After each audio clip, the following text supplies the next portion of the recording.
The Trump family's deep roots in Germany stretch back to the war-ravaged 17th century, when the family name was Drumpf. In 1648, they simplified the name to one that would prove to be a powerful brand for their latter-day descendants.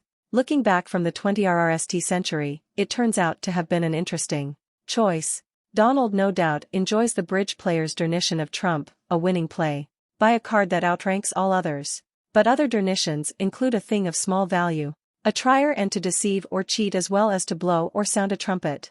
As a verb, trump means to devise in an unscrupulous way and to forge, fabricate or invent, as in trumped-up charges. Donald Trump never knew his grandfather, Friedrich, who died when Donald's father, Fred, was only 12 years old. As a rogue entrepreneur, however, Friedrich cast a century-long shadow over the Trump family with his passion for money and the routing of legal niceties such as erecting buildings on land he did not own. Friedrich Trump grew up in the winemaking region of southwest Germany, in the town of Karlstadt, where hard work meant a roof over one's head, not riches. His father had died when Friedrich was only 8 years old. In 1885, at the age of 16 and facing mandatory military service, Friedrich left his mother a note and did what millions of other Europeans with few prospects at home were doing, red Germany for the United States.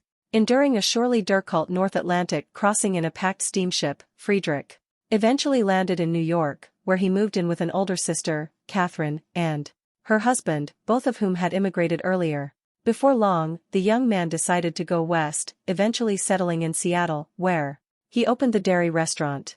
It also had a curtained-o area that most likely served as a low-rent whorehouse, according to Gwenda Blair, who had the family's cooperation in her history of the Trumps. In 1892, Friedrich became a citizen, lying about his age in the process by saying he'd landed in New York 2 years before he actually had. 2 friends accompanied him to the proceedings to attest to his good character. One was a laborer, the other a man whose occupations included providing accommodations for what Blair politely called female boarding. Friedrich was the genesis of many Trump family traditions in America, but voting was not among them. In fact, his grandson Donald would run for president after failing to vote in the 2002 general election and, as records indicate, in any Republican primary. From 1989 until he voted for himself in 2016. Friedrich's great-grandchildren were even less diligent in their civic duties. When Donald Trump's name appeared on the New York State primary ballot in 2016, his daughter Ivanka and son Eric, both in their 30s, could not cast ballots because they had neglected to register as Republicans. They blamed the government, saying they should have been allowed to change from independent to Republican at the last minute. But the primary voting rules, however outmoded, had been law in the Empire State for many years. The siblings had months in which to change their registration so they could vote for their father.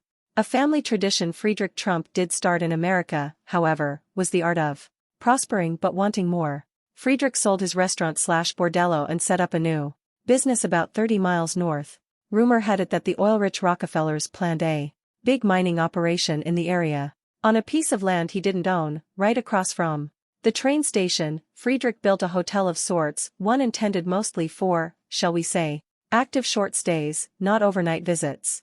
Building on land he did not own foreshadowed the terms under which his grandson Donald would acquire the Florida mansion Mar-a-Lago, with a mortgage that Chase Bank agreed in writing not to record at the courthouse. In the end, the mining project resulted in only a few got out better than they were when they arrived. Among them was Friedrich Trump, who had, by that point, Americanized his name to Frederick. He went by Fred. Hearing about the Klondike Gold Rush, Frederick headed for Canada's Yukon Territory. He had no interest in the hard physical labor of panning for gold in frigid streams. Frederick mined the miners. He built a sort of bar and grill, calling the joint the Arctic. It offered hard liquor and sporting ladies, as the prostitutes were called. Again his timing was impeccable. He arrived when the gold rush was at its height. By the time the gold was running out and the Royal Canadian Mounted Police were riding in, Fred Trump had made a small fortune to take with him as he skedaddled back to America.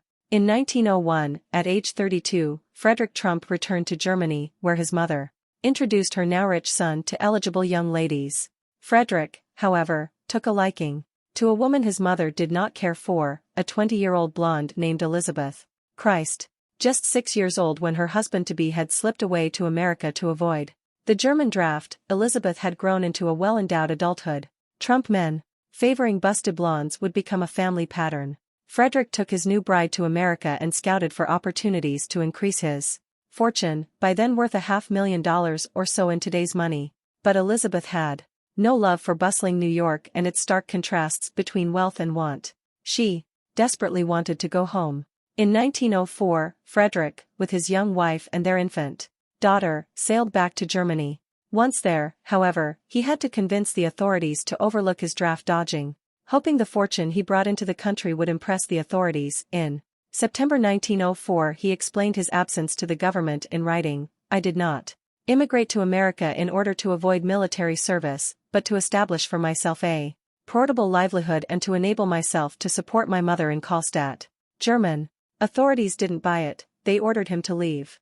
Donald Trump has not yet been asked whether this episode of family history plays any role in his unconstitutional proposals to deport an estimated 11 million immigrants who entered the country illegally, including those whose children are American citizens, or if he thinks of it when suggesting that the United States block soldiers and sailors who are Muslim from returning to America.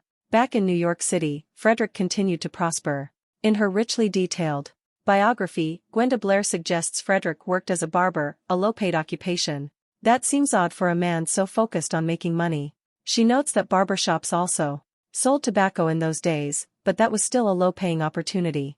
However, they were often fronts for illegal businesses, and because men of dubious means could come in for a daily shave or just to hang out, they could also have been opportune places to gather business intelligence and engage in sub rosa transactions with the many ethnic criminal elements in the big city. Whatever he was up to, Frederick's fortune couldn't buy him more time. He became one of the more than 20 million people around the world who died during the 1918 influenza pandemic. He was followed by another industrious Trump, Donald's father, Fred.